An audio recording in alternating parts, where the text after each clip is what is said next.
আমাদের সংস্কৃতি, আমাদের সংস্কার সর্বদা থাকবে আমাদের সাথে। ভারতের মহান গ্রন্থ আর কাব্যের সম্পূর্ণ সংকলন। সাবস্ক্রাইব করুন তিলক।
মাছ জালের মধ্যে ফেসে গেছে চানুর, মাছ জালের মধ্যে ফেসে গেছে।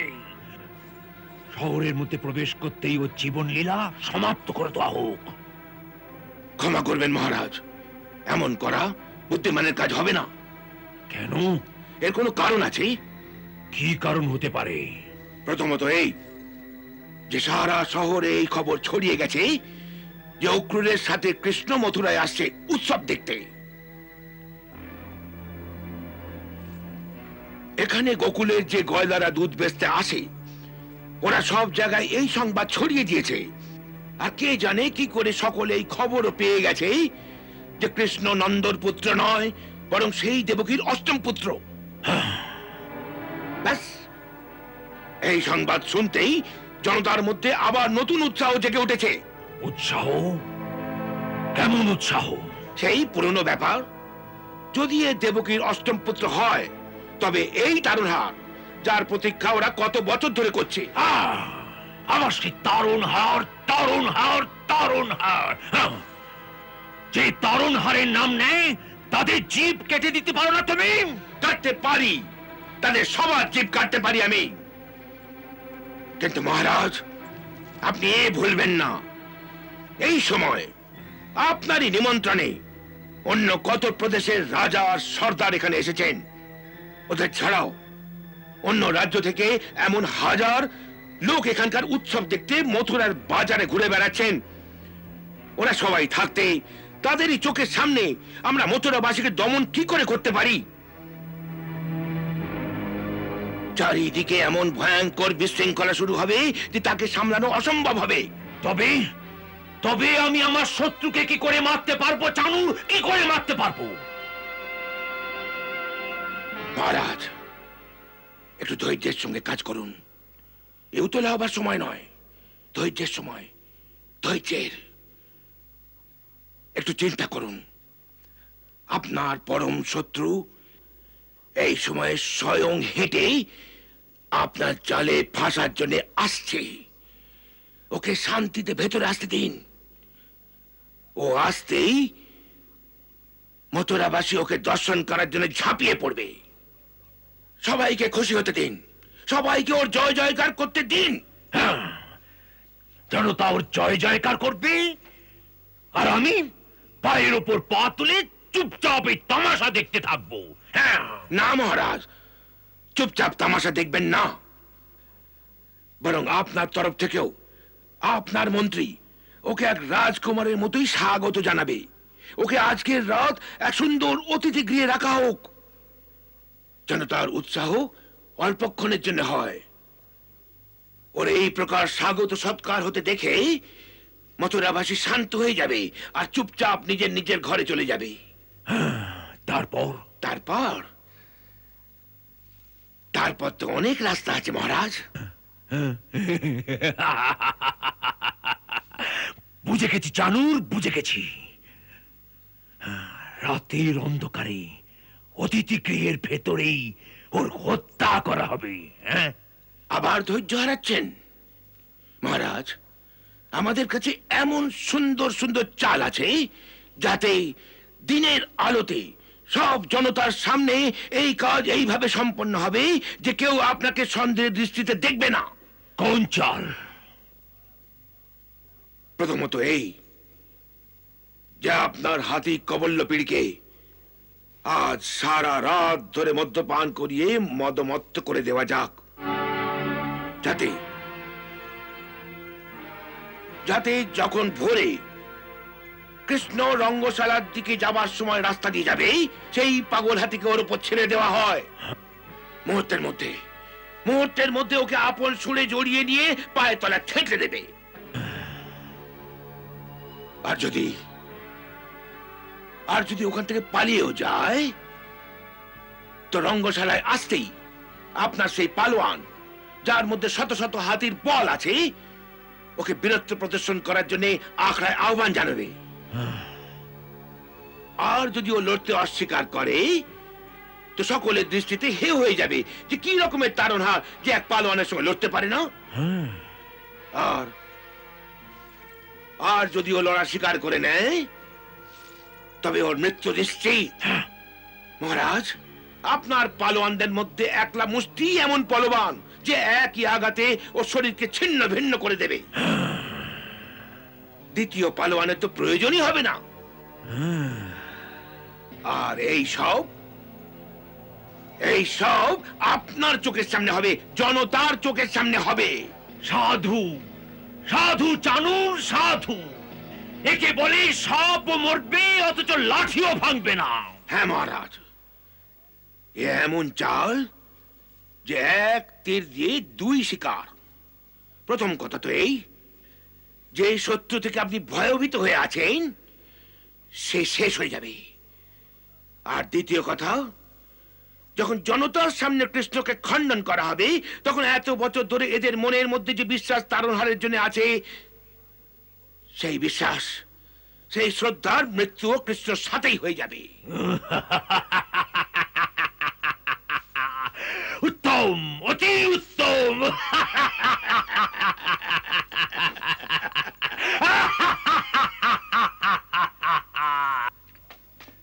কাকা কাকা কাকা, উনি আসছেন। তারণহার। কে তারণহার? আমাদের তারণহার, দেবকীর অষ্টম পুত্র। সত্যি? দেবকীর অষ্টম পুত্র? হ্যাঁ, অষ্টম পুত্র কৃষ্ণ। ওর নাম কৃষ্ণ। কৃষ্ণ? হ্যাঁ। দেবকীর অষ্টম পুত্র? তবে সে বেঁচে আছে? হ্যাঁ, ওকে গোকুলে লুকিয়ে রাখা হয়েছিল। শুনেছি অক্রুর মশাই ওকে সঙ্গে নিয়ে আসছেন। আরে কাকা, এ তো গোকুলবাসীরা অবাক কাণ্ড করেছে। কত বছর ধরে ওই বালককে লুকিয়ে রেখেছে। এখন ওকে বালক বলো না, তরুণ হয়ে উঠেছে, তরুণ। আজই গোকুলের দুজন গয়রা নিজেদের মধ্যে বলছিল যে ও এত সুন্দর যে 3 লোকে এমন চেহারা খুঁজেও পাবে না। আরে ভাই, ভগবানের অবতার, যে চেহারাও দেবতাদের মতোই হবে। আরে দেবতাদের মতো নয়, ভগবানের মতো হবে। বলো, ভগবানের মতো। আরে ভগবান তিনি হন যার সামনে দেবতারাও সব সময় নতমস্তক হয়ে থাকেন। আহা, আমাদের কি সৌভাগ্য যে আজ সেই অলৌকিক চেহারার অপূর্ব দর্শন হবে। এই কথা চিন্তা করেই আমার গায়ে কাঁটা দিচ্ছে। ব্যাস, আর বিক্রি করব না, আমার দোকান বন্ধ করছি। কেন? আজ আমার তারনার আসছে, তার দর্শনের জন্য বাজারে যাচ্ছি আমি। শুনেছি ওখান দিয়েই ওর রথ যাবার কথা আছে। এর দাম? আরে দাম কাল দিয়ে দিও ভাই, এখন আমার কাছে সময় নেই।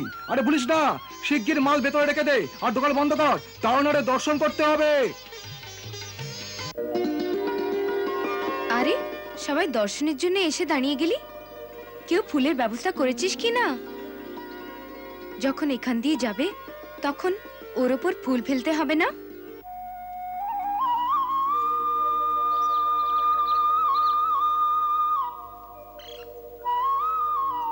রূপমতি তাড়াতাড়ি কর, রথ এসে গেল বলে। দাঁড়া, টুকরি তো ভরেনি।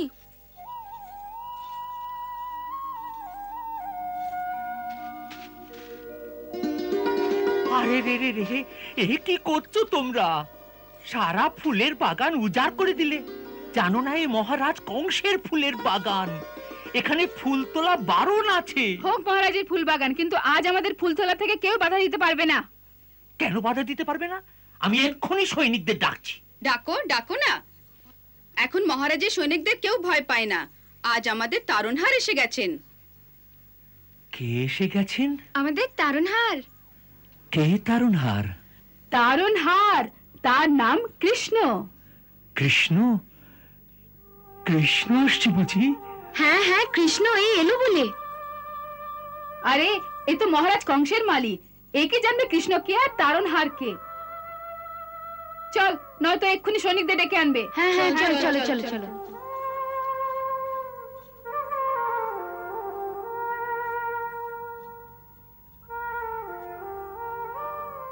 এসে গেছেন প্রভু,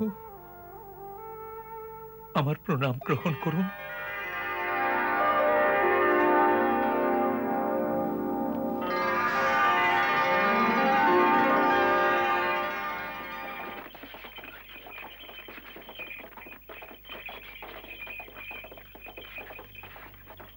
ওই দেখো, মথুরা নগরের প্রবেশদ্বার দেখতে পাওয়া যাচ্ছে। আহা, কত পবিত্র নগর, কত দিব্য স্থান। হ্যাঁ। অক্রুর কাকা, এই নগরটি মধুরা নামের এক রাক্ষস স্থাপন করেছিল। সে ভগবান শিবের পরম ভক্ত ছিল।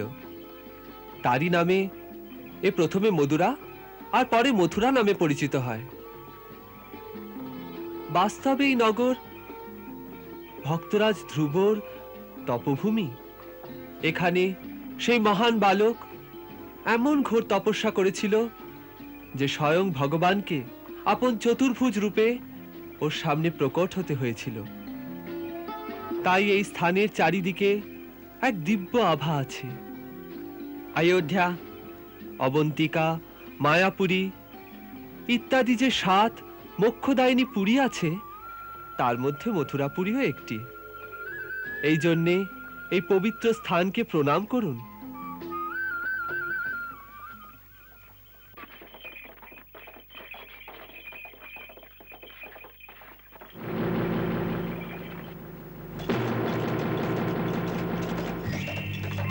সারথি, রথ থামাও।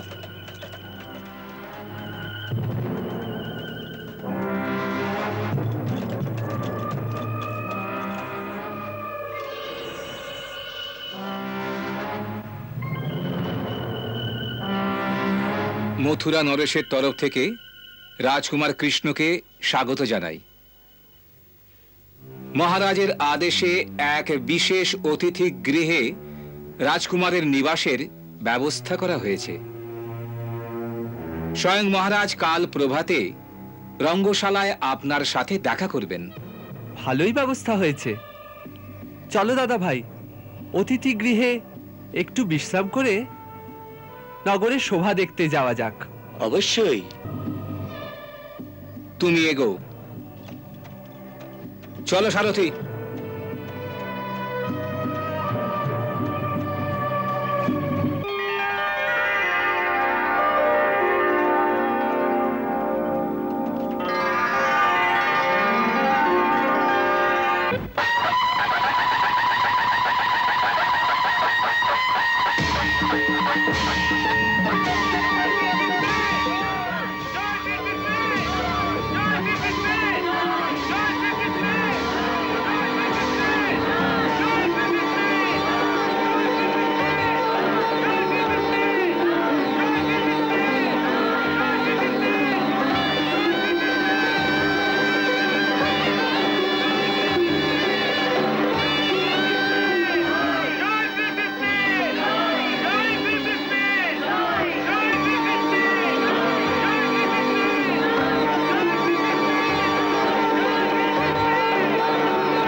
এসে গেছে, কৃষ্ণ এসে গেছে। কৃষ্ণ, কৃষ্ণ। দেবকী,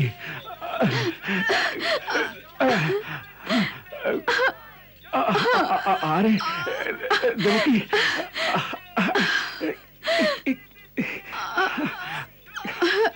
আহা,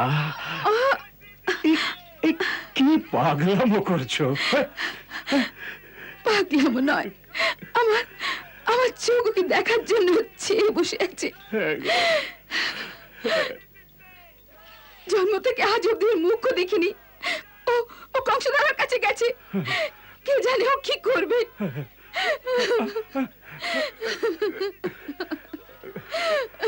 জানি না আমার ভাগ্যে ওর মুখ দেখা লেখা আছে কিনা, তাই একবার একবার আমায় প্রাণ ভরে দেখে নিতে দাও। ওই জানলা অব্দি তো আমি তোমায় চেষ্টা করলেও পৌঁছে দিতে পারবো না। অনেক দূরে যে, অনেক দূরে।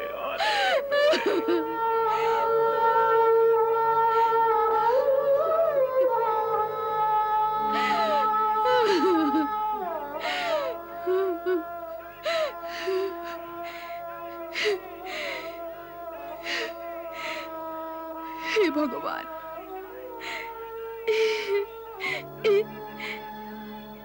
কেমন মার হৃদয়ের পরীক্ষা নিচ্ছ, কেমন পরীক্ষা নিচ্ছ।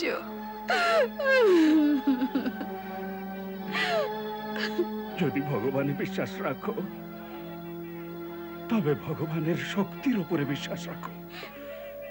দেখছো না, এক অলৌকিক ঘটনা। কংসের এই নগরে কৃষ্ণের জয় জয়কার হচ্ছে, কৃষ্ণের জয় জয়কার হচ্ছে, কৃষ্ণের জয় জয়কার হচ্ছে। এসো, চলো।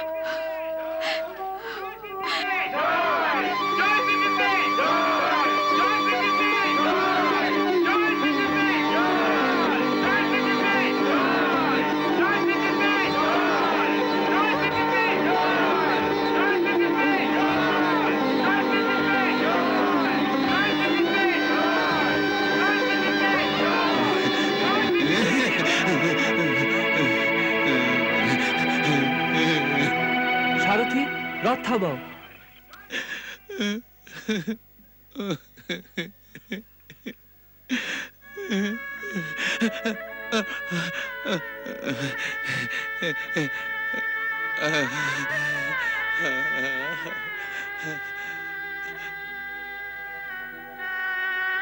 একদিন দুঃখী হয়ে আমি মহামুনি গর্গকে প্রশ্ন করেছিলাম যে কোন পাপের জন্যে আমার এই জন্মে এই কাজ দেওয়া হয়েছে। আমার জীবিকা অর্জন করার জন্য আমি প্রতিদিন ফুলের মালা বানিয়ে ওই পাপী কংসের গলায় পরাতে থাকি। তখন উনি বলেছিলেন যে আমার পাপ কর্মের সমাপ্তি হয়েছে আর আমার কোনো পুণ্য কর্মের উদয় হতে চলেছে। আমি একদিন এই হাত দিয়ে জগতের তারণহার শ্রীকৃষ্ণের গলায় ফুলের মালা পরাবো। আজ ওর বাণী সত্য হয়ে গেছে, আমার জন্ম সফল হয়েছে। প্রভু, আমার জন্ম সফল হয়েছে। ওঠো, ওঠো। আজ থেকে আমি কেবল তোমারই হাতে গাঁথা পুষ্পমালা পরব।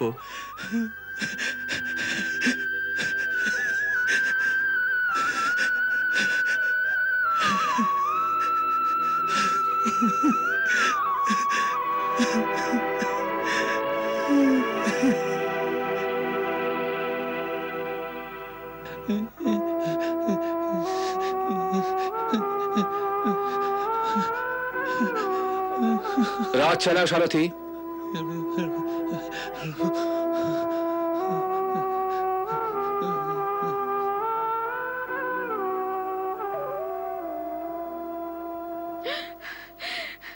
কোথায় গিয়ে থাকবে, কোথায় গিয়ে থাকবে? দাদা ওকে সোজা রাজপ্রাসাদে নিয়ে গেছে। দাদা দাদা ওকে কি বলবে? কি কি করবে ওকে নিয়ে? কি করবে ওকে নিয়ে? দেবী, আমার তো মনে হচ্ছে যে যে আকাশবাণী হয়েছিল তার সত্য হবার সময় এসে গেছে।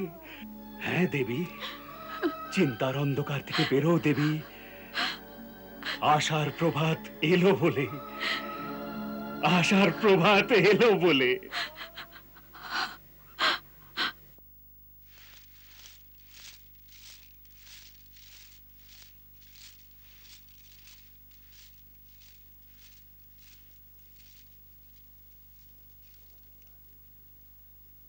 মহারাজের আদেশ যে আপনাদের সুখ সুবিধার কোনো ত্রুটি না হয়, তাই কোনো ইচ্ছা ব্যক্ত করতে সংকোচ করবেন না।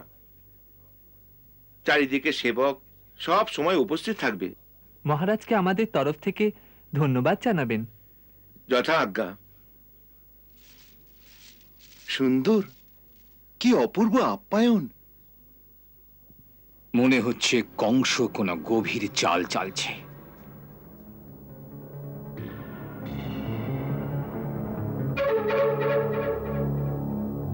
ক্ষমা করবেন,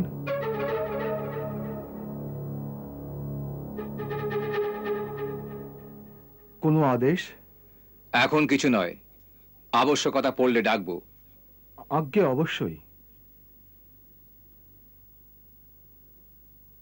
জোহার প্রভু।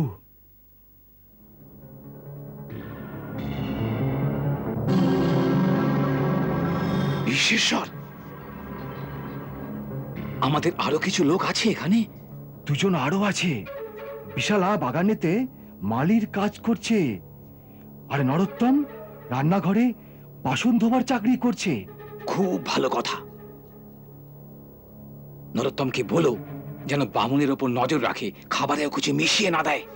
প্রভু, সেই জন্য ওকে ওখানে রাখা হয়েছে। দাদা ভাই, অক্রু কাকা তো নিজের কাজে ব্যস্ত, চলো আমরা ততক্ষণ রঙ্গশালা দেখে আসি। দেখি তো কালকের উৎসবের কি ব্যবস্থা করা হচ্ছে। আপনি একলা যাবেন? হ্যাঁ। না না, ওখানে একলা যাওয়া ঠিক নয়। ওখানেই সেই দিব্য ধনুক রাখা আছে, যার কাল পুজো করা হবে। এই সময় কংসের সৈনিকেরা চারিদিকে পাহারায় রয়েছে। সৈনিকরা পাহারা দিচ্ছে তো কিছু যায় আসে না, আমরা দুজনে দূর থেকেই দর্শন করে নেব। কি অক্রু কাকা? একে বলুন না আমাদের জন্য চিন্তা না করেন। তুমি চিন্তা করো না বিশ্বেশ্বর, এদের রক্ষার ভার আমাদের উপর নেই, বরং আমাদের রক্ষার ভার এদের উপর। চলো দাদা ভাই, চলো।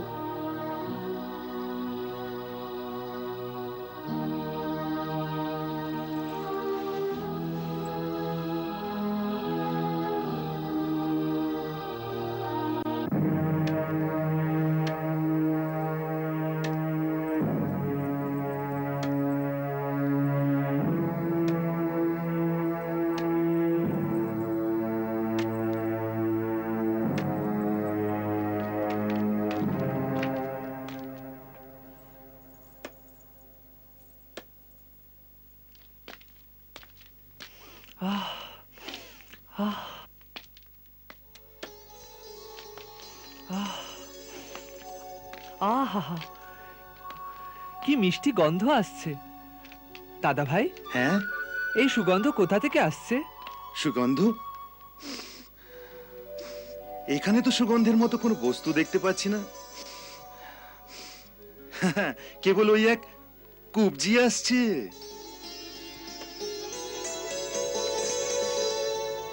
হতে পারে ওর কাছ থেকেই এই সুগন্ধ আসছে। ওই কুবজির কাছ থেকে? হ্যাঁ হ্যাঁ, এক কুবজির কাছ থেকেও সুগন্ধ আসতে পারে। আচ্ছা, চলো দেখা যাক। চলো।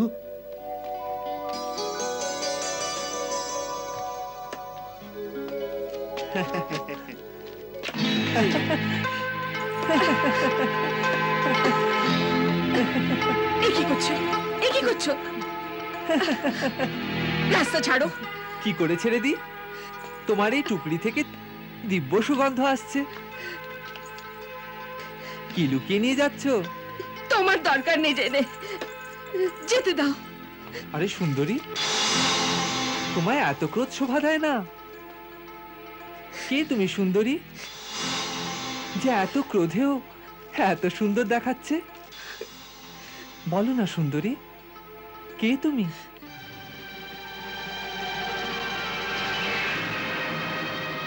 তুমি তুমি আমায় সুন্দরী বললে? আমায়?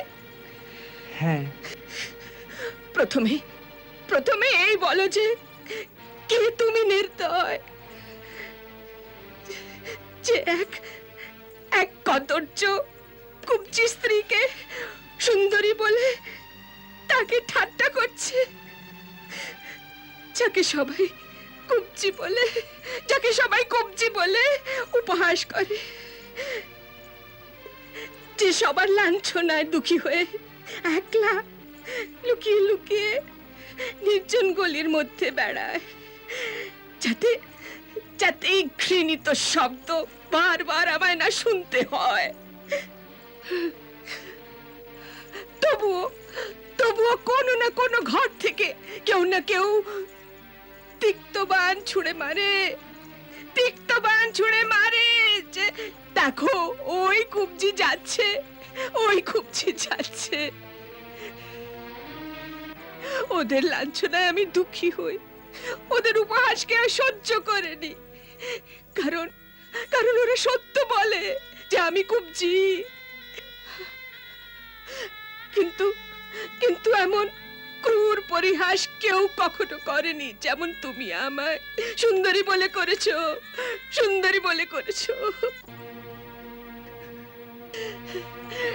ঠাট্টা যদি করতেই হয় তো আমায় কুবজি বলতে আমি সহ্য করে নিতাম, কিন্তু এমন শব্দ বলে তুমি আমার হৃদয়ে আঘাত করেছো। কোনদিন দুঃখী মানুষের এইভাবে উপহাস করা উচিত নয়, যাতে তার হৃদয় বিদীর্ণ হয়ে যায়।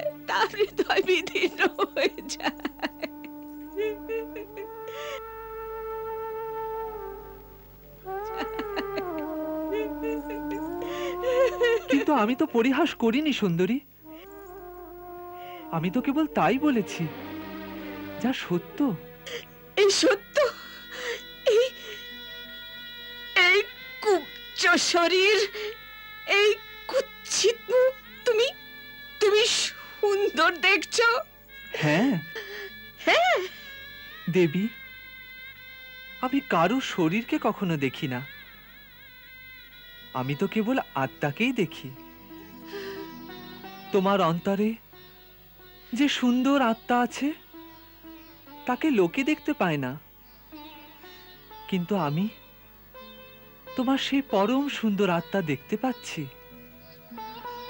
তাই তোমাকে সুন্দরী বলেছি।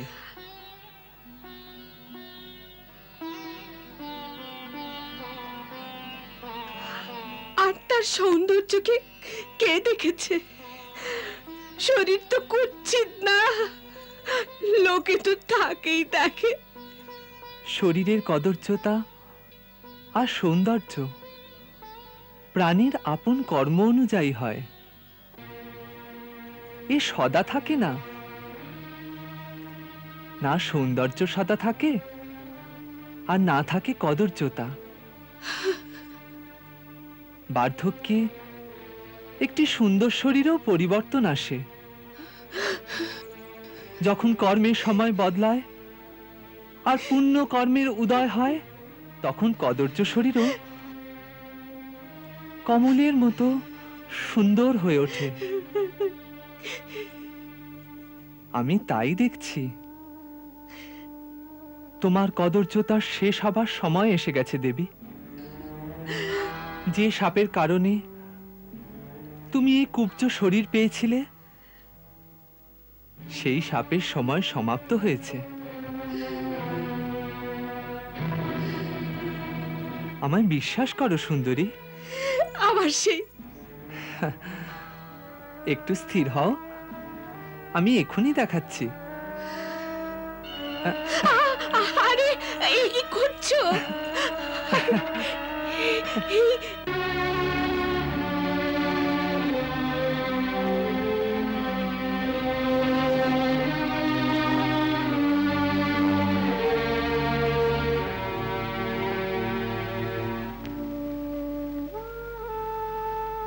এই চন্দন, এই অঙ্গরাগ আমি মহারাজ কংসের জন্য নিয়ে যাচ্ছি। এসব মাটিতে পড়ে যাবে। উনি তো আমার গলা কেটে দেবেন। যার হাত আমি ধরেছি তার মহারাজ কংস কোনো ক্ষতি করতে পারবেন না।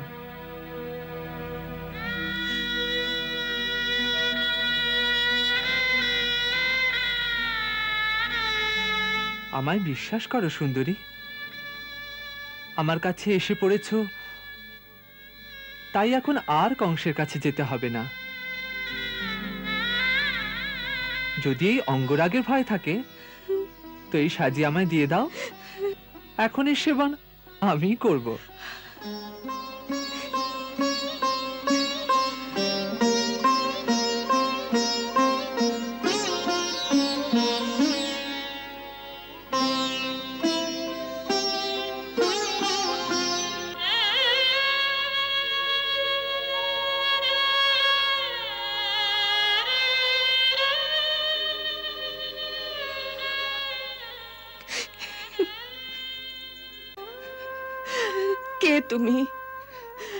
কে তুমি?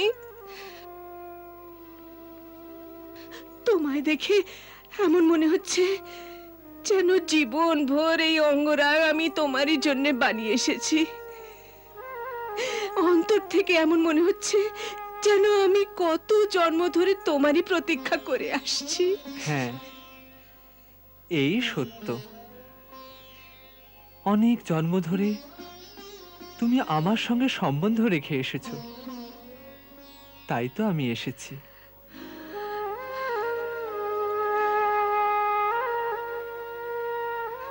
আমি জানি না যে তুমি কে গো, কিন্তু আত্মার ভেতর থেকে কেউ যেন বলছে যে চন্দন, এই অঙ্গরাগে কি রে পাগলি, নিজের সর্বস্ব এর চরণে সমর্পণ কর। ইনি তোর সর্বস্ব, যে ইনি তোর সর্বস্ব। নিয়ে নাও প্রভু, এই সর্বস্ব তোমারই। না না না না, এমনিতে দেব না। মন চাইছে যে আজ আমি আমার হাত দিয়ে তোমার শরীরে এই অঙ্গরাগ লেপে দিই, যেভাবে আজ অব্দি ওই পাপীর শরীরে লেপে এসেছি, সেইভাবে আজ তোমার অঙ্গকেও এই অঙ্গরাগ দিয়ে সুবাসিত করে দিই। চলো প্রভু, চলো আমার কুটিরে, চলো প্রভু আমার কুটিরে চলো। এই দাসীকে আজ সেবার সুযোগ দাও।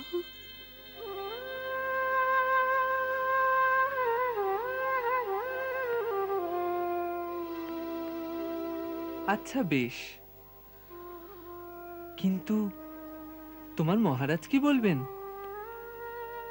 যদি গলা কেটে দেন তো? কে মহারাজ? তোমায় দেখার পরে তো এখন আমি না কোনো মহারাজকে দেখতে পাচ্ছি, না অন্য কাউকে।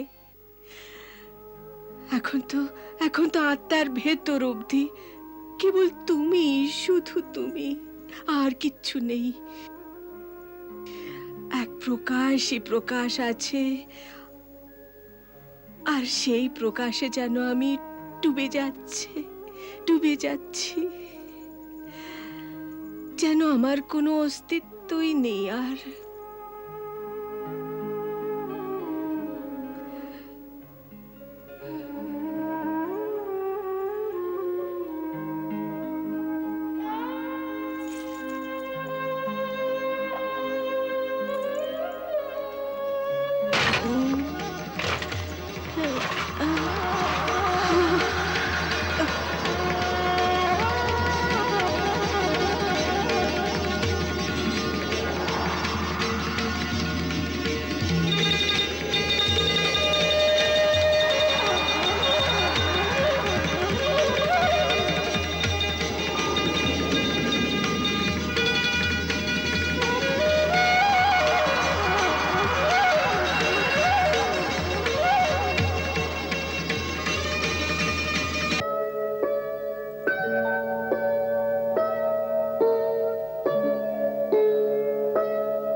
সুন্দরী, আমি বলিনি যে তোমার কুরূপের সময় সমাপ্ত হয়েছে?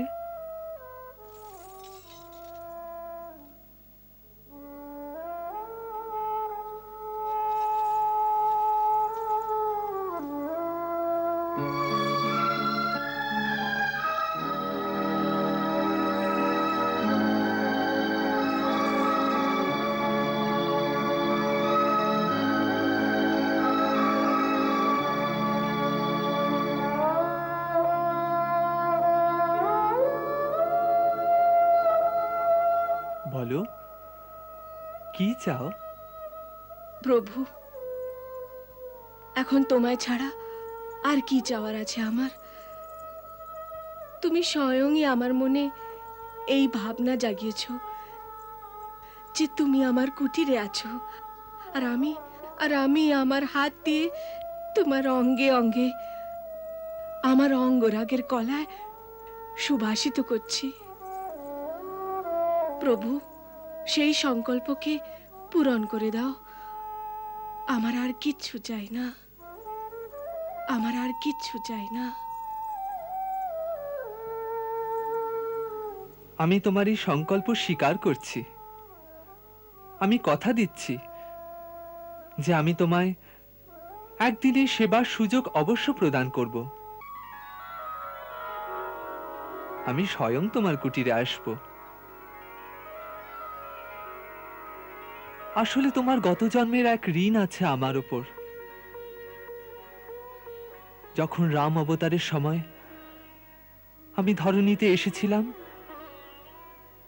তখন তুমি আমার জন্য কঠিন তপস্যা করেছিলে। তোমার সেই তপস্যা এই জন্মে অবশ্য সফল হবে। কিন্তু আজ নয়।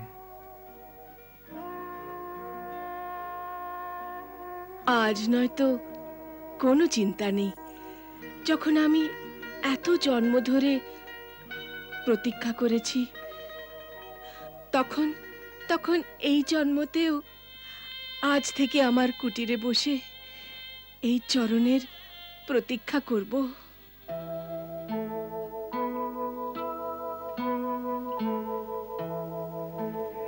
অঙ্গরাগ এতনো যেন মম অনুরাগ হরি চরণাশ্রিত মন কয় আমায় ছেড়ে যেও না। আমায় বাসত না কেউ ভালো, ছিল জন্ম দুঃখী এক নারী। তোমাদের মুখাকৃতি হেরি গেল দেহের বিকৃতি ভারী। আমায় বাসত না কেউ ভালো, ছিল জন্ম দুঃখী এক নারী।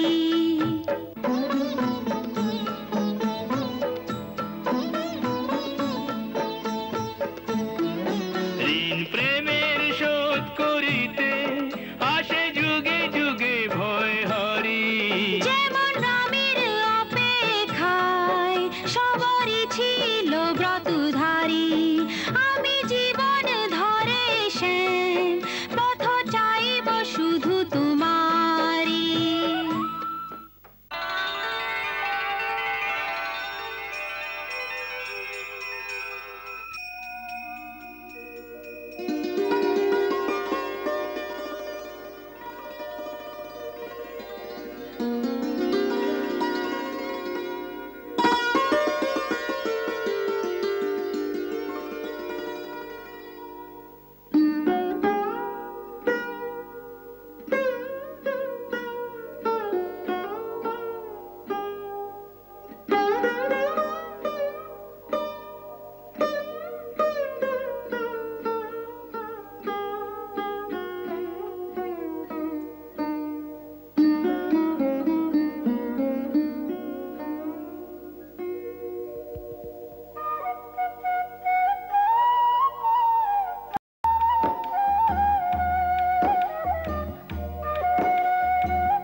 আরে তোমরা এখানে কি করছো? আমরা ভগবান শিবের দর্শন করছি। চলো চলো, বাইরে থেকে দর্শন করো, ভেতরে আসার আজ্ঞা নেই। যখন এসেই গেছি তখন ভগবানের চরণ ছুঁয়ে নিতে দিন।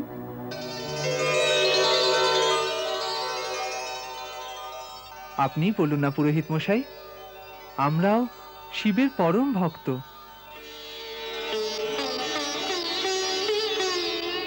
যখন এসেই গেছে তখন প্রণাম করে নিতে দাও। আচ্ছা গুরুদেব।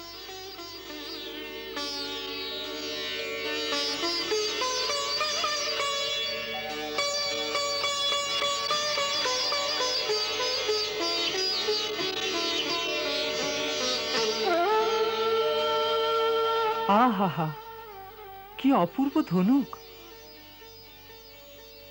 আচ্ছা, কাল এই ধনুকেরই যজ্ঞ হবে? হ্যাঁ, এ ভগবান শিবেরই ধনুক। এরই নিমিত্ত মহেশ্বর যজ্ঞের আয়োজন করা হয়েছে। একটু একে ছুঁয়ে দেখি।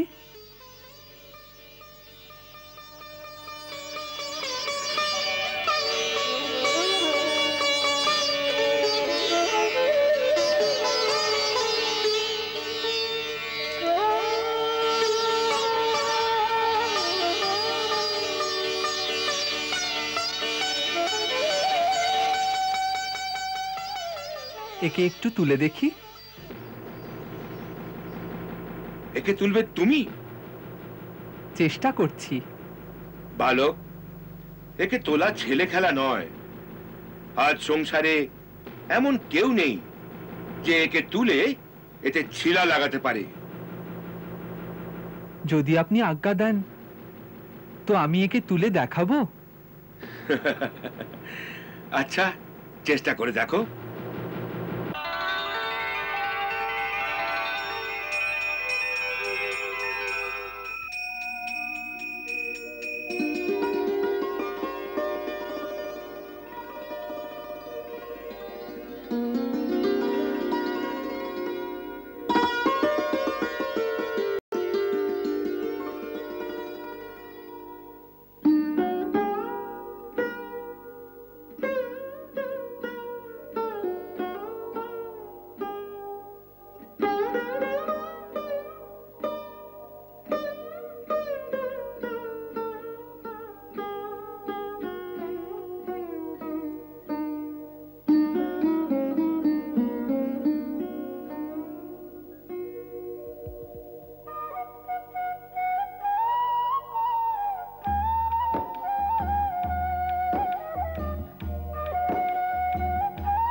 তোমরা এখানে কি করছো?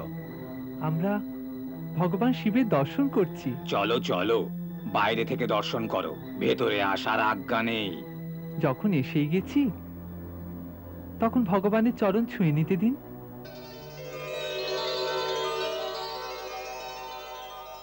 আপনি বলুন না পুরোহিত মশাই, আমরাও শিবের পরম ভক্ত।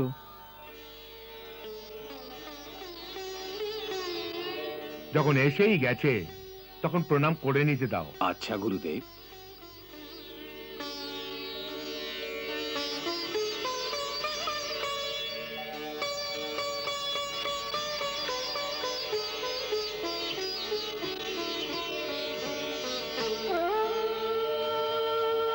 আহা, কি অপূর্ব ধনুক। আচ্ছা, কাল এই ধনুকেরই যজ্ঞ হবে? হ্যাঁ, এ ভগবান শিবেরই ধনুক। এরই নিমিত্ত মহেশ্বর যজ্ঞের আয়োজন করা হয়েছে। একটু একে ছুঁয়ে দেখি।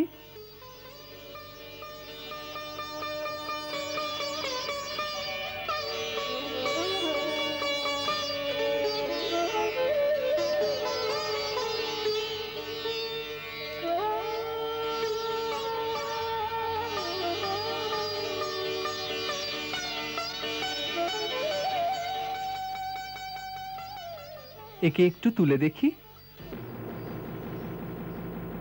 একে তুলবে তুমি? চেষ্টা করছি। বালক, একে তোলা ছেলে খেলা নয়। আজ সংসারে এমন কেউ নেই যে একে তুলে এতে ছিলা লাগাতে পারে। যদি আপনি আজ্ঞা দেন তো আমি একে তুলে দেখাবো। আচ্ছা, চেষ্টা করে দেখো। এই বালক শিব ধনু কোঠাবে।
দুজনকে পালাতে না পারে। সৈনিকেরা ধরো।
তোমরা সকলে থাকতেই ওই দিব্য ধনুককে ছোঁবার ওর দুঃসাহস কোথা থেকে হলো?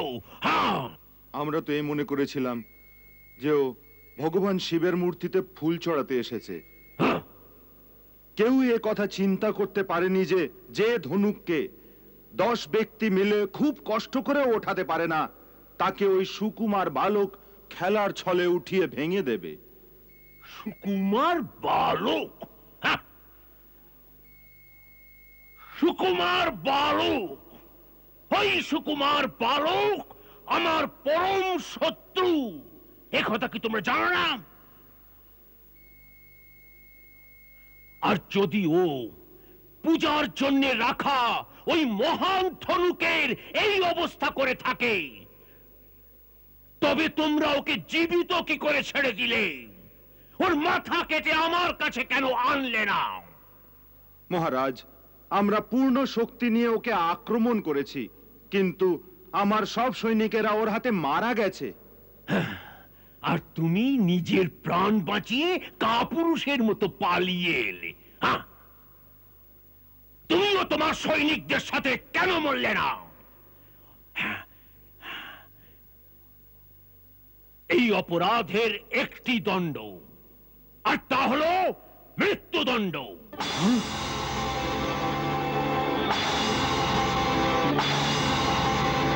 সেনাপতি, নিয়ে যাও এই কাপুরুষকে আর কারাগারে বন্দী করে রাখো। কাল নগরের চৌরাস্তায় সমস্ত জনতার সামনে একে মৃত্যুদণ্ড দেওয়া হবে। নিয়ে যাও।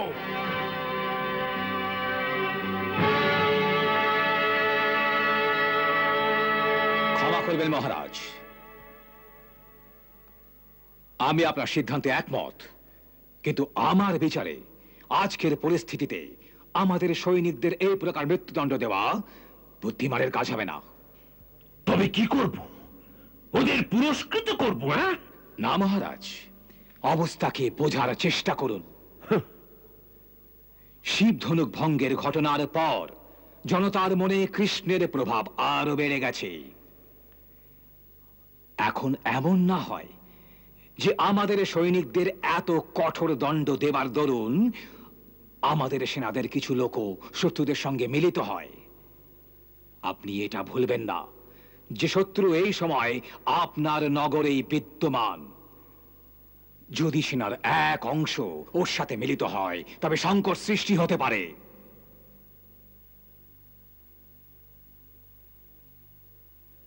এ তুমি ঠিক বলেছ।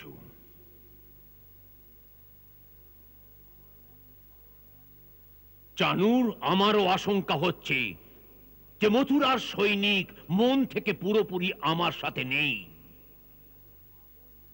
মথুরার জনতাকে তাদের আপনজন মনে করে। ওরা ওদের স্নেহের দৃষ্টিতে দেখে, শাসকের দৃষ্টিতে নয়। তাই আমি চিন্তা করছি যে আমাদের কাছে মহারাজ জরাসন্ধের পাঠানো মগধের যেসব সৈনিকেরা আছে, কাল উৎসবের সময় রঙ্গশালায় ওদেরই সম্মুখে রাখা যাক, যাতে কৃষ্ণের হত্যার পর যদি জনতা একটু শব্দ করে তো ওরা ওকে নির্দয়তার সহিত কুচলে দেবে। যদি কৃষ্ণের হত্যা হয় তবেই না? অর্থাৎ আপনি বলতে কি চাইছেন? তবে কি আপনার কৃষ্ণের হত্যার ব্যাপারে সন্দেহ আছে? সন্দেহ নেই, আমার বিশ্বাস যে কৃষ্ণের হত্যা হতেই পারে না। রাজ পুরোহিত সত্যক, তুমিও এত শীঘ্র বদলে যেতে পারো এ আমি জানতাম না। কৃষ্ণের হত্যার জন্যে এ তোমারই যোজনা ছিল, যে ধনুর্যজ্ঞের উৎসবে রছিলা করে ওকে মথুরায় ডাকা হোক, যেখানে ওর বধ সহজেই হতে পারে। তবে তবে আজ এই পাশা কি করে পাল্টে গেল? সত্যি সত্যি বলো, তুমি আমার পক্ষে না শত্রুর পক্ষে? তুমি আমার বিজয় চাও না শত্রুর? আমি আপনারই সেবক মহারাজ, আর হৃদয় থেকে আপনারই মঙ্গল কামনা করি। তাই সেদিন এই যোজনাও বানিয়েছিলাম, আর তাই আজ এই বলছি যে যদি আপনি আপনার মঙ্গল চান তো কৃষ্ণের হত্যার চিন্তা মন থেকে বার করে দিন।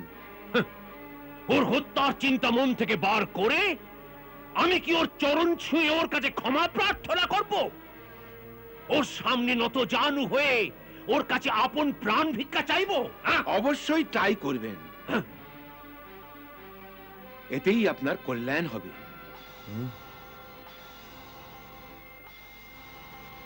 আমি সেদিন বলেছিলাম যে আমার গুরুদেব আমায় স্পষ্ট কথায় বলেছিলেন যে ধনুর্যজ্ঞ পুরো হবার পূর্বে যদি ধনুক ভেঙে যায় তো যজমানের মৃত্যু হবে, আর যে এই ধনুককে ভাঙবে সে আর কেউ নয় মহারাজ, তিনি স্বয়ং নারায়ণ।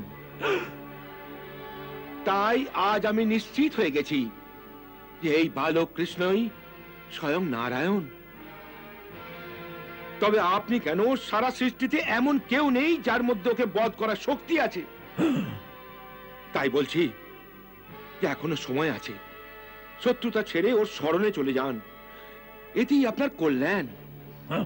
উনি পরম দয়ালু, আপনাকে ক্ষমা করে দেবেন। সেদিন তুমি আমায় অমর আর অজেয় বানাচ্ছিলে, আর আজ আজ আমায় দয়ার ভিক্ষা চাইতে বলছো? সেদিনও সত্য বলেছিলাম, আর আজও সত্যই বলছি মহারাজ। যদি এই ধনুর্যজ্ঞ পূর্ণ হয়ে যেত তবে আপনি নিশ্চয়ই অজেয় আর অমর হয়ে যেতেন, কিন্তু আপনি ওই ধনুকে রক্ষা করতে পারেননি। তাই এখন আপনার প্রাণ রক্ষা করুন। না, আমি ব্রাহ্মণ হওয়া সত্ত্বেও আপনার শ্রীচরণে নত মস্তকে আপনার মঙ্গলের জন্য এই প্রার্থনা করছি, একে স্বীকার করুন, এতেই আপনার কল্যাণ হবে। আমার রাজভক্তিতে সন্দেহ করবেন না।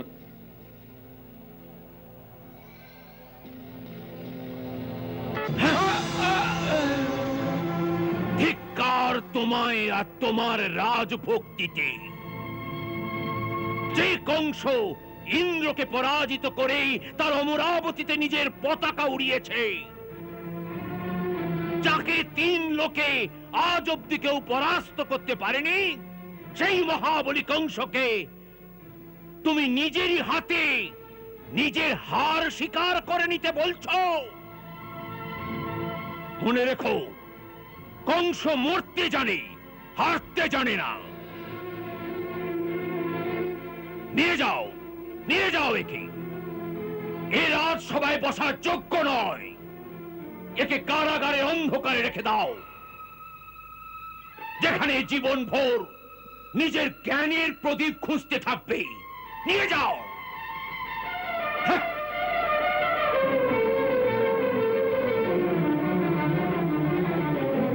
বিনাশ কালে বিপরীত বুদ্ধি।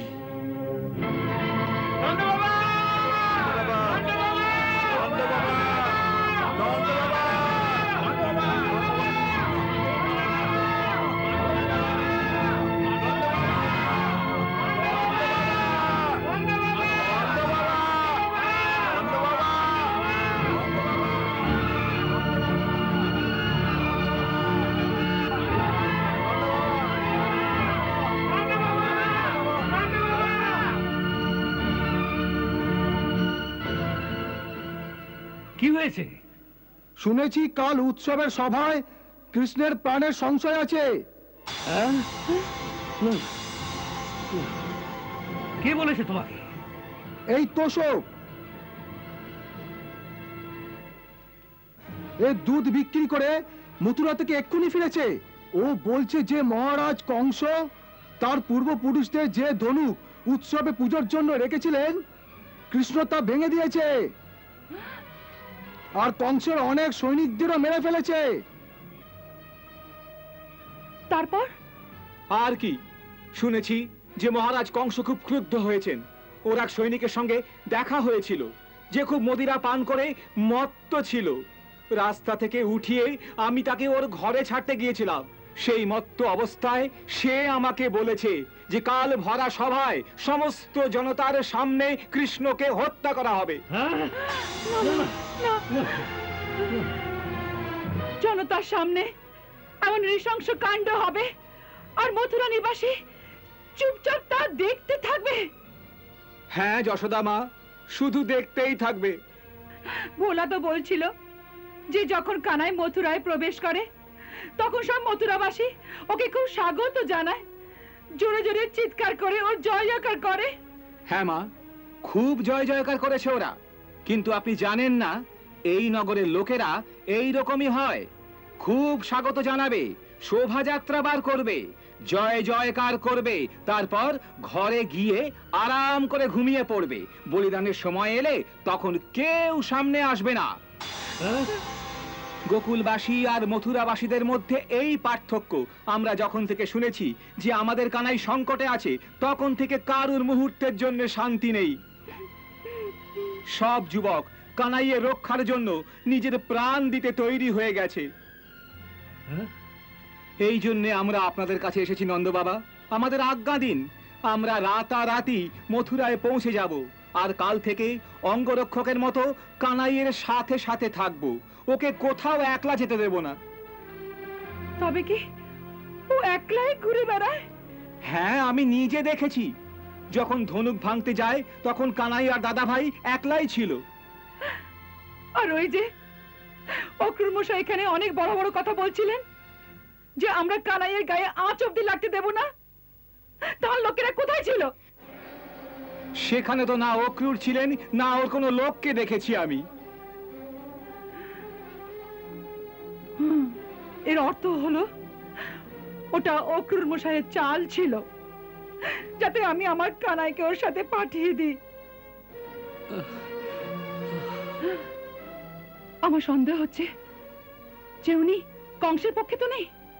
না না না, তুমি আমায় মথুরা কৃষ্ণার কাছে পাঠিয়ে দাও। ভগবানের দোহাই, তুমি আমাকে ওখানে নিয়ে চলো। ও ওখানে একলা, ওর ওখানে কে আছে? এই সময় ওর মাতা পিতা বন্দি গৃহে আছেন, আর বাকি চারিদিকে ওর শত্রু শত্রু। একাকিত্বের মধ্যে ও আমায় স্মরণ করছে হয়তো, চোর হাতে বলছে আমায় কৃষ্ণের কাছে পাঠিয়ে দাও, পাঠিয়ে দাও, পাঠিয়ে দাও।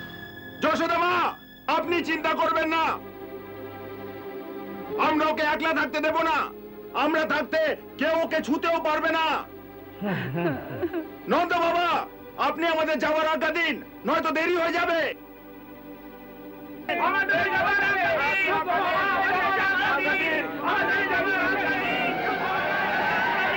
আরে তোমরা চলে যাবে আর তোমাদের নন্দ বাবা পেছনে পড়ে থাকবে? সকাল বলো রথ তৈরি করতে, আমরা এখনই রওনা হব। এবার কাজের কাজ হলো, গয়লা সেনাদের সাথে তাদের সর্দারে যাচ্ছেন।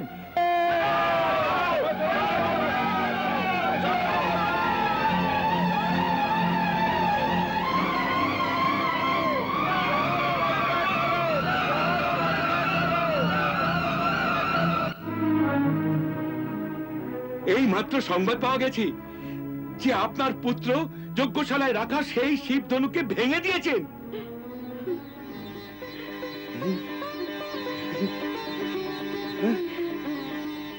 শিব ধনুক ভেঙে দিয়েছি? হ্যাঁ, আর তার রক্ষার জন্য যত সৈনিক ছিল তাদের সকলকে তিনি হত্যা করেছেন। সারা শহরে কৃষ্ণের জয় জয়কার হচ্ছে। সবার বিশ্বাস হয়েছে যে তিনিই আমাদের তারণহার। যার জন্য সবাই প্রতীক্ষা করছিল তিনি এসে গেছেন।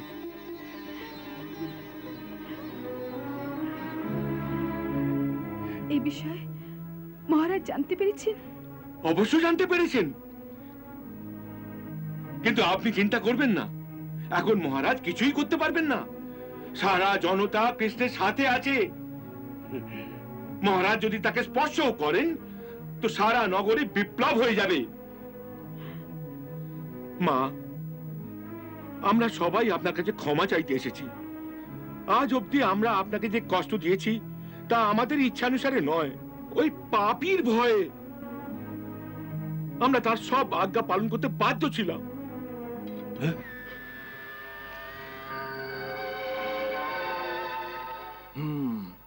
এত শীঘ্রই তোমরা নির্ভয় হয়ে গেছো, এত শীঘ্রই তোমরা ভুলে গেছো যে মথুরায় এখনো অব্দি মহারাজ কংসেরই আধিপত্য চলছে। আর এরা ভুলে গেছো যে রাজদ্রোহের দণ্ড কত ভয়ানক হতে পারে। নিয়ে যাও এদের, আর কাল কুট্টিতে বন্দি করে রাখো। মনে হচ্ছে এদের পরমায়ু শেষ হয়ে এসেছে। নিয়ে যাও। চল চল চল চল।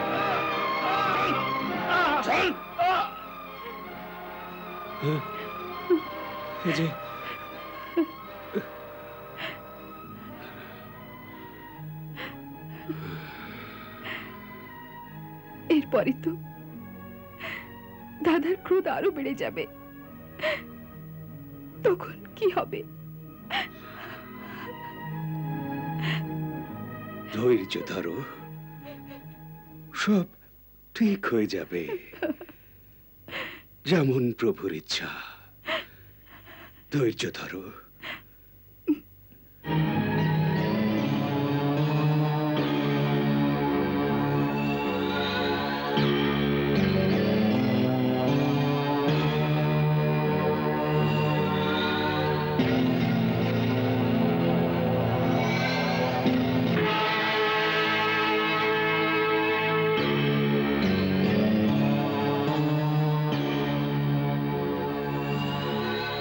উত্তম, অতি উত্তম।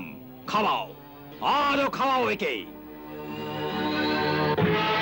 সারা রাত মদিরা পান করিয়ে করিয়ে মদমত্ত করে দাও, যাতে সকালে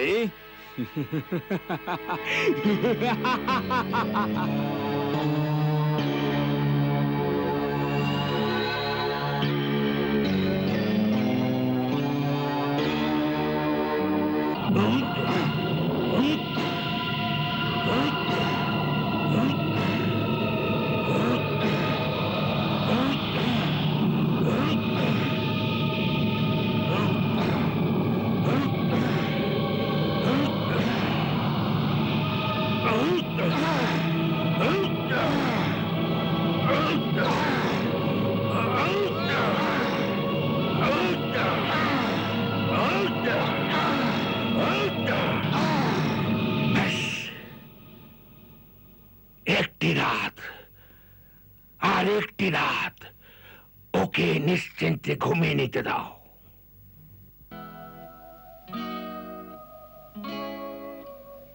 বড় শান্তিতে শুয়ে আছেন মুদিত নয়নে ভগবান।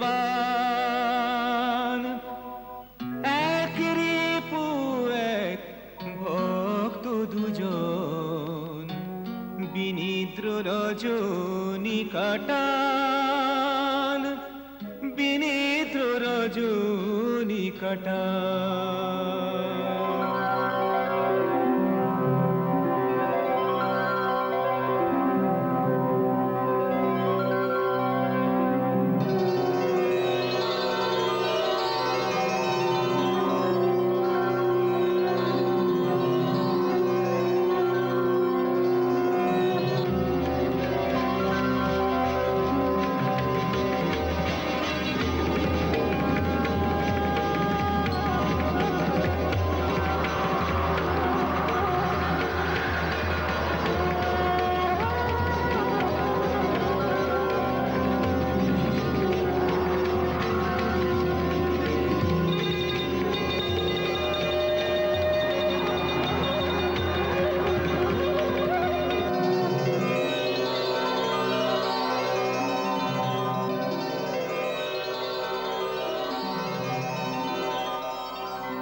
মহর্ষি, মর্যাদা অনুসারে এ তো আমার কর্তব্য ছিল যে গুরুচরণে প্রণাম করতে আমি নিজে গিয়ে আপনার আশ্রমে উপস্থিত হই। কিন্তু আপনি স্বয়ং উপস্থিত হয়ে আমায় সেই সেবা থেকে বঞ্চিত করলেন। ক্ষমা করুন প্রভু, আমি আর প্রতীক্ষা করতে পারিনি। আপনার শ্রীচরণ মথুরায় উপস্থিত হয়েছে, আর আমি তার চরণামৃত পানের জন্য আমার আশ্রমে বসে প্রতীক্ষা করতে থাকি? এই মর্যাদা বাহ্য জগতের হতে পারে, কিন্তু এক ভক্তের হৃদয় এমন কোনো মর্যাদাকে মানতে পারে না। আপনিও তো এই কথাকে বুঝতে পারেন যে এক প্রেমিক ভক্তের তার প্রভুর দর্শন লাভের জন্যে কত তীব্র উৎকণ্ঠা হয়ে থাকে।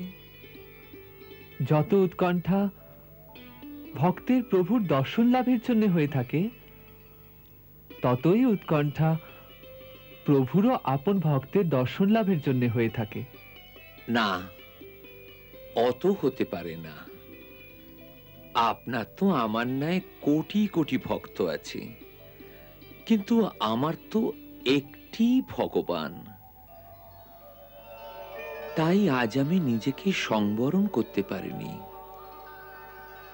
আমার পিতা ব্রহ্মা যখন আমায় বংশের কুলপুরোহিত হবার জন্য বলেন, তখন এই আশ্বাসন দেন যে এই বংশে যখন আপনার অবতার হবে, তখন আমার আপনার মানবলীলা দেখার সৌভাগ্য লাভ হবে। এই বংশের কত বংশধর এলো গেল, আর আমি তাদের কুলপুরোহিত হয়েও কেবল আপনার পদার্পণের আশায় অপেক্ষা করে আছি। কত যুগ তো প্রতীক্ষা করেছি, কিন্তু আজ একদিনের জন্য অপেক্ষা করতে পারিনি। আমায় ক্ষমা করে দিন প্রভু, আর চরণ সেবার অনুমতি প্রদান করুন।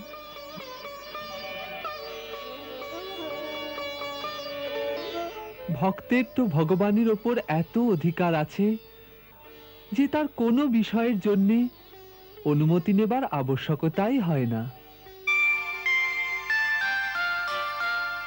শিষ্যকে কুলগুরু নমন করে, স্বয়ং দিলেন যিনি নাম তাহারি, আশিস গ্রহণ করে কৃষ্ণকে মুনিবর নমন করে।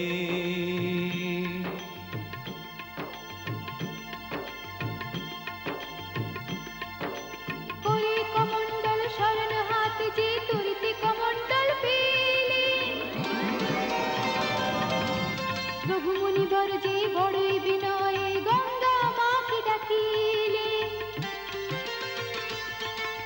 विष्णु पाद प्रसूताशी वैष्णवी नाम धारिणी, पाहे मां सर्वतोरक्षेत्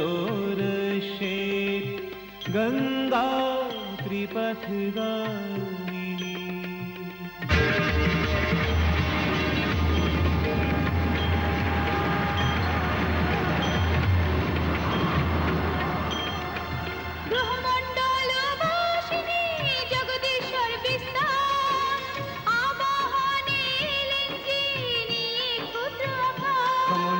आशुनि पाता जयति जय गंगा माता, कमंडल आशुनि पाता जयति जय गंगा माता।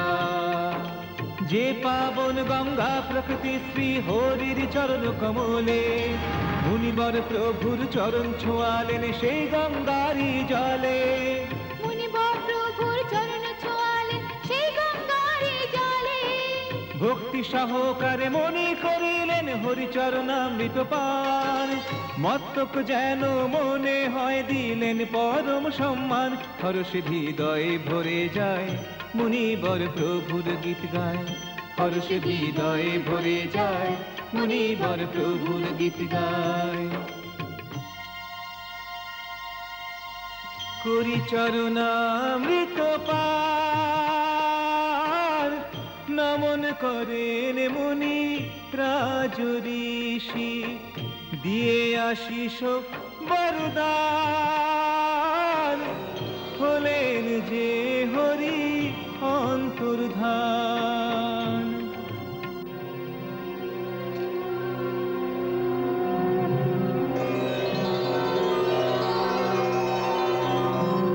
রসলীন হয়ে সম্পৃক্ত হয়ে পরিপূর্ণতাকে পেলেন যে সূর্যের নির্বাচনীয় আত্মা নিজ স্মরণে এলেন যে।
অন্তিম সময় যখন ঘনিয়ে আসে কালের চক্রকে কেই বা থামায়, তার প্রতিচ্ছবি পড়ে মুকুরে আগামী কালের সূচনা ধারায়।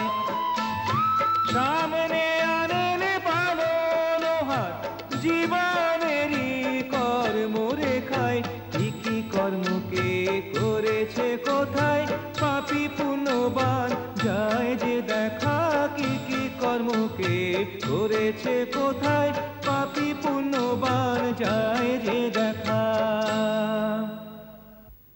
রে মূর্খ কংস, যাকে তুমি এত প্রসন্ন সহকারে রথে বসিয়ে নিয়ে যাচ্ছ,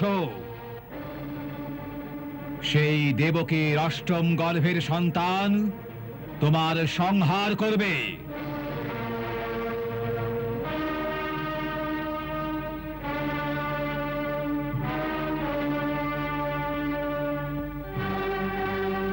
এর অষ্টম গর্ভ তোমার কাল হবে, তোমার কাল হবে।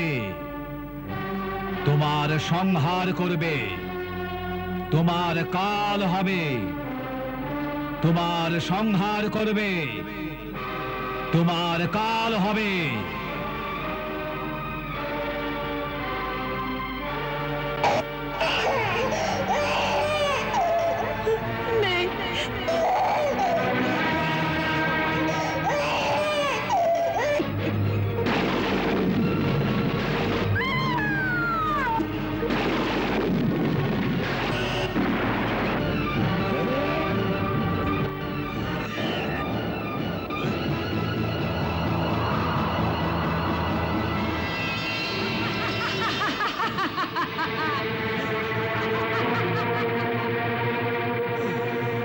রে মূর্খ, আমায় মেরে তোর কিছুই হবে না। তোকে মারবে যে সে আর কেউ, আর সে এই ধরিত্রীতে জন্মগ্রহণ করেছে। সেই তোর সংহার করবে। হে মন্দ বুদ্ধি দুষ্ট, তুই বৃথায় বেচারি দেবকীকে কষ্ট দিচ্ছিস, আর নির্দোষ দীন অসহায়কে হত্যা করা ছেড়ে দে।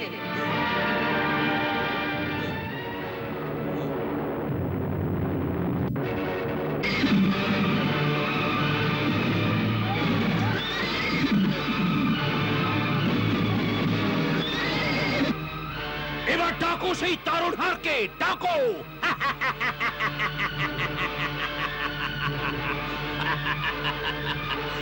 মারো, আরো মারো, চালিয়ে দাও, চালিয়ে দাও। আমার তো এইটুকু বলার ছিল শুধু যে ওই বালককে চিনতে শেখো।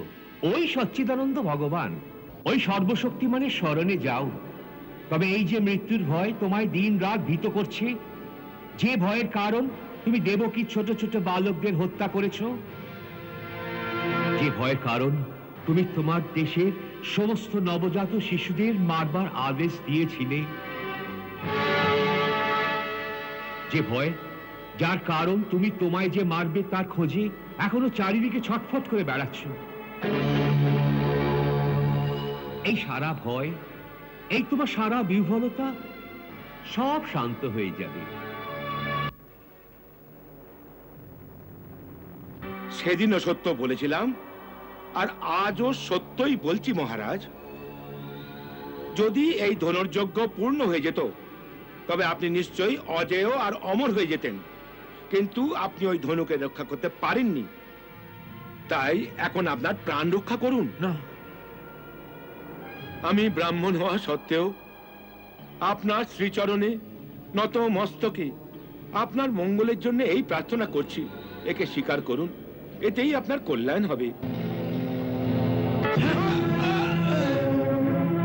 যে কংস ইন্দ্রকে পরাজিত করেই তার অমরাবতীতে নিজের পতাকা উড়িয়েছে, মনে রেখো, কংস মরতে জানে, হারতে জানে না। নিয়ে যাও।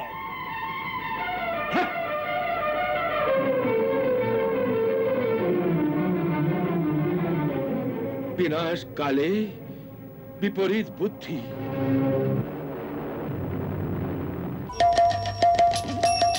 হরে কৃষ্ণ হরে কৃষ্ণ কৃষ্ণ কৃষ্ণ হরে হরে, শ্রী কৃষ্ণ চরিতম গুণানুবাদম তৎপ্রেরণা অহং কरोमि, মম ভাবগীতম হৃদয়স্য প্রীতম ত্বৎপদ্মপাদম